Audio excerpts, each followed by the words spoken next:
I think for someone to be successful in our industry, you must be compassionate, you must be organized, you must be a team player, because everything that we do day in and day out can't be done by one person. It takes everyone from the person answering the phone to each level to make everything happen for our families. So we have to be able to work well in a team environment to get everything done. But most of all, the organization is key, because you look at things that you plan for, like a wedding or something like that. You may plan a wedding for 6 months. Typically, when we're planning a celebration of life, we've got 3 days to get everything done. So you have to make your list and make sure that everything is done, because we only get one chance to do it right for our families. So I can sit with the family every day and kind of go through that emotional, it's grieving. I just know that on the opposite, so when you have a service on the opposite end of it, there's almost like a light at the end for them. So you just need to get them through that, where they can kind of have the closure of the service and get to where they can kind of move forward with their lives. And that's why I do this.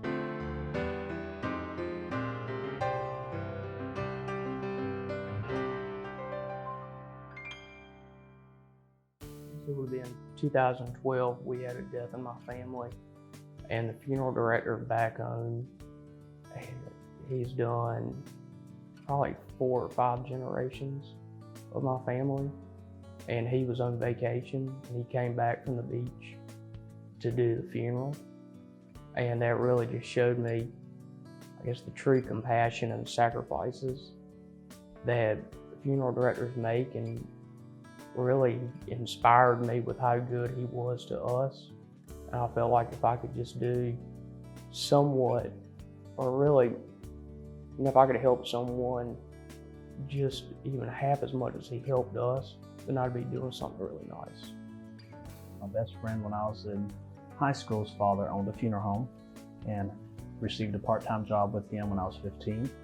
And my senior year, I decided I needed something to do, and I really enjoyed what I was doing, working with the families and helping them and talking to new people, meeting new people in town. And so he took me to mortuary school. I liked it, and that's how I got into the business.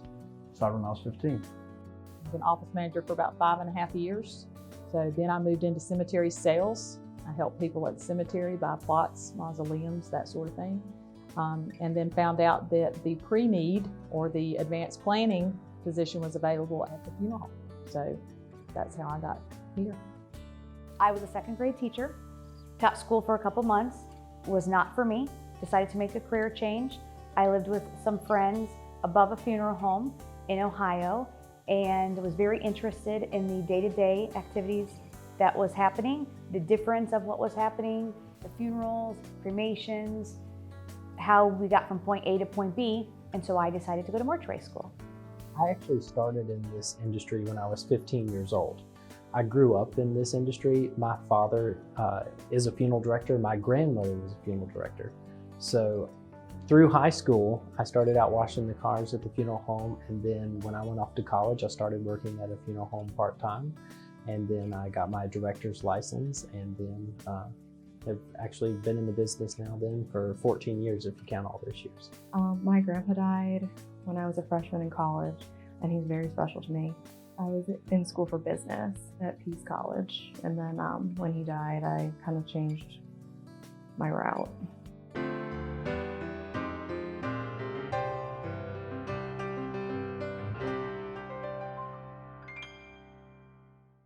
Because we are a restricted state, which means I couldn't do funeral directing unless I had my license. But you can work on the cemetery side of things without having a license in funeral directing. Basically, you go to funeral service classes, and fortunately, all online classes, and it took me 2 years and 2 months. I am currently enrolled in Fayetteville Tech Community College. Now, I do have my bachelor's from 2 private schools in Ohio, so I did kind of have an advantage going into there. I didn't have to, a lot of credits transferred. But I'm able to take all of my classes online too, which is a big bonus. I don't actually have to physically travel to Fayetteville, even though it's not that far away. I don't have to physically travel there every day for classes. I'm still able to have a full-time job, go to school, and a life. Once I graduated from NC State, I actually shadowed a good friend of mine who owns a funeral home. And that was just to see if I could do it. Once I started at Brian Wynn, I started taking classes at Fayetteville Tech.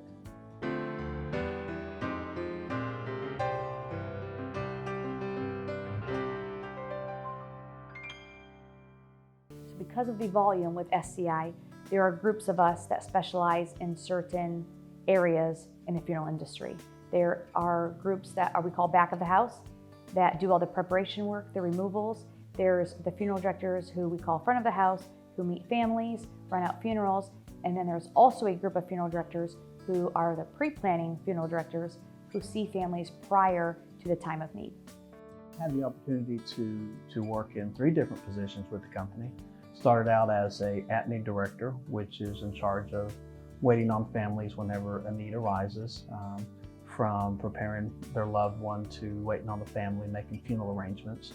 I was also the crematory operator. Then I became location manager, which was essentially the same thing as the funeral director, except I was also in charge of making sure the operation was profitable. So making adjustments on cost or things of that sort to make sure we were productive, not just for the families, but for the company. And now, as a sales manager, I have the opportunity to help the people that I'm responsible for to make them successful, to reach their goals, their financial goals that they would like to have to make a living.